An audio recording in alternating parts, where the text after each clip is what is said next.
Selamat pagi, Shalom Aleichem.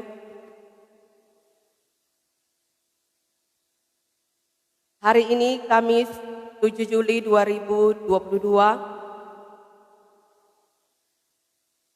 dari Gedung Gereja Kemimsion Madidipure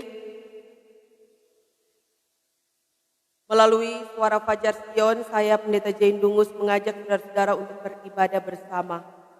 Membuka ibadah kita saat ini, mari kita angkat pujian lagu yang berkata, mari puji Tuhan Yesus. Mari puji Tuhan Yesus, Dialah Juru Selamat dunia. Mari sembah sujud padanya, Dialah Raja dunia. Berita keselamatan harus kita sebarkan agar banyak orang tahu dan mau datang kepadanya. Mari kita berdoa. Ya Tuhan Allah Bapa di dalam sorga, kami sungguh mengucap syukur kepadamu oleh karena Engkau Tuhan begitu mengasihi kami sehingga memberi kesempatan bagi kami boleh ada di hari yang baru, di hari yang ke-7 di bulan Juli 2022. Bersyukur oleh karena kami diberi kesempatan menikmati hari baru pemberian Tuhan, melanjutkan kehidupan kami, melaksanakan berbagai aktivitas kehidupan kami. Dan kami percaya ketika kami ada di hari ini, Tuhan senantiasa memberi pertolongan bagi kami dan Tuhan pun ada di sepanjang kehidupan kami, terlebih dikala kami melaksanakan berbagai aktivitas kehidupan kami. Terima kasih Tuhan Yesus, dan dalam menjalani kehidupan ini kami butuh petunjuk Tuhan. Dan kami percaya lewat kebenaran firman Tuhan yang akan diperdengarkan bagi kami semua di saat ini, maka kami pun akan mendapatkan petunjuk untuk bagaimana seharusnya kami menjalani kehidupan sesuai dengan kehendak daripada Tuhan. Maka dari itu saat ini ya Tuhan, kami akan membuka Alkitab, membaca, mendengarkan dan merenungkannya bersama. Kiranya hikmat daripada Tuhan pun terberi bagi kami semua, sehingga kami benar-benar mampu untuk mengerti dan memahami kehendak-Mu bagi kami sebagai anak-anak-Mu.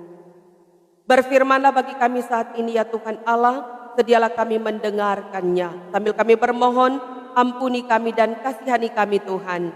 Jadilah kiranya ibadah kami di saat ini hanya di dalam nama Allah Bapa, Anak dan Roh Kudus. Amin. Saudara-saudaraku yang dikasihi dan diberkati oleh Tuhan kita Yesus Kristus, firman Tuhan di saat ini dalam kitab 1 Timotius pasal 1 ayatnya yang ke-7.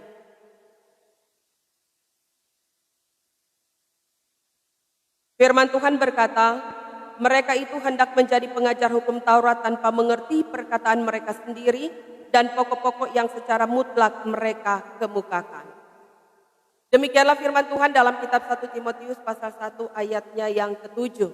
Ya saudara-saudara yang dikasihi Tuhan, kita bersyukur kepada Tuhan boleh memberi kesempatan bagi kita menikmati kehidupan pemberian Tuhan. Kita percaya dalam menapaki hari-hari kehidupan yang diberikan Tuhan, pertolongan dan tuntunan kasih-Nya menjadi bagian orang semua. Ya, adapun tema bacaan kita di saat ini atau di hari ini, waspadalah terhadap pengajar palsu. Saudara-saudara, ternyata gereja mula-mula bergumul bukan hanya dengan penganiayaan dari pihak luar, tetapi juga masalah yang muncul dari dalam. Tantangan yang dari dalam itu yaitu munculnya guru-guru dan ajaran palsu. Kehadiran guru-guru palsu yang menyesatkan orang-orang percaya nampaknya telah ada di sepanjang zaman. Sejak kekristenan mula-mula hingga kini, jemaat tidak pernah lepas dari kehadiran guru-guru palsu. Mereka disebut guru palsu karena pusat ajarannya bukan kepada Tuhan Yesus yang diajarkan dalam Alkitab, tetapi pada diri mereka sendiri. Mereka memasukkan pengajaran-pengajaran sesat yang membinasakan. Pengajaran mereka menggeser jemaat Tuhan dari pengajaran yang benar, yang sesuai dengan pengajaran para rasul. Nah, ayat 7 kita dapati bagaimana Paulus mengingatkan Timotius tentang guru-guru palsu tersebut. Mereka suka menjadi guru atau pengajar hukum Taurat yang terkenal, padahal tidak mengerti apa yang mereka ajarkan dan apa artinya. Berlagak tahu padahal tidak tahu apa-apa. Ingin mengajarkan hukum Taurat, tetapi tidak mengerti hukum Taurat. Mereka menyimpang dari tujuan etis bagaimana yang diperkatakan dalam firman Tuhan di ayatnya yang kelima. Nah, rupanya saudara-saudara, mereka itu dikuasai oleh keinginan untuk menjadi pengajar atau guru hukum Taurat, namun sebetulnya mereka tidak mempunyai pengertian yang dalam mengenai hal itu. Sehingga bagi Paulus sangat membahayakan bagi persekutuan umat Kristen, karena umat dapat diperdaya dan disesatkan oleh pengajaran atau ajaran mereka.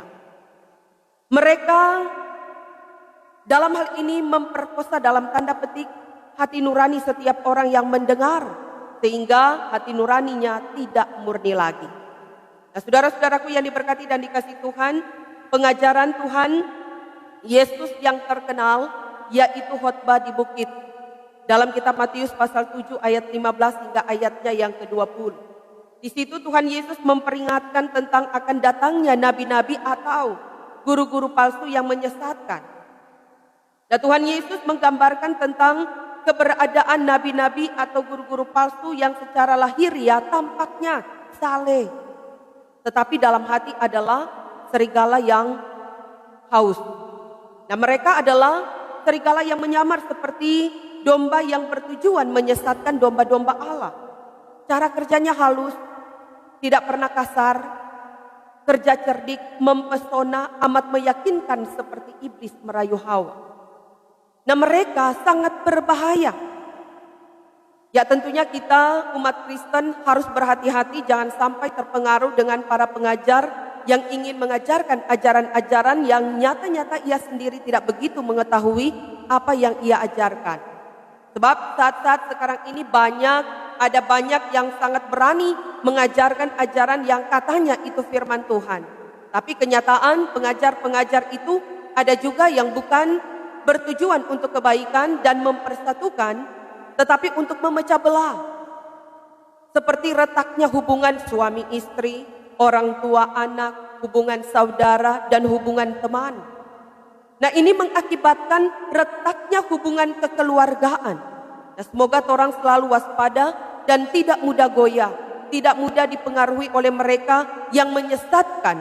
Sebab pada dasarnya firman Tuhan adalah untuk mengantar orang semua untuk hidup rukun, hidup dalam kasih yang mempersatukan. Nah, jadi bagaimana kita menghadapi dan melawan mereka? Berpeganglah hanya pada Alkitab yang berisi kebenaran yang sesungguhnya untuk menjadi dasar nilai dari seluruh hidup kita. Dengan kita berpegang hanya pada Alkitab, kita dapat membedakan mana guru-guru palsu dan mana guru yang asli. Dan kita tidak terjerat oleh pengaruh-pengaruh guru palsu yang telah tersebar dan menyebar di dunia ini, dan setiap orang di sekitar kita juga dapat mengetahui nilai-nilai kebenaran, memuliakan Allah, dan tertarik untuk mengenal Yesus Kristus melalui kehidupan orang semua. Terpujilah Kristus. Amin.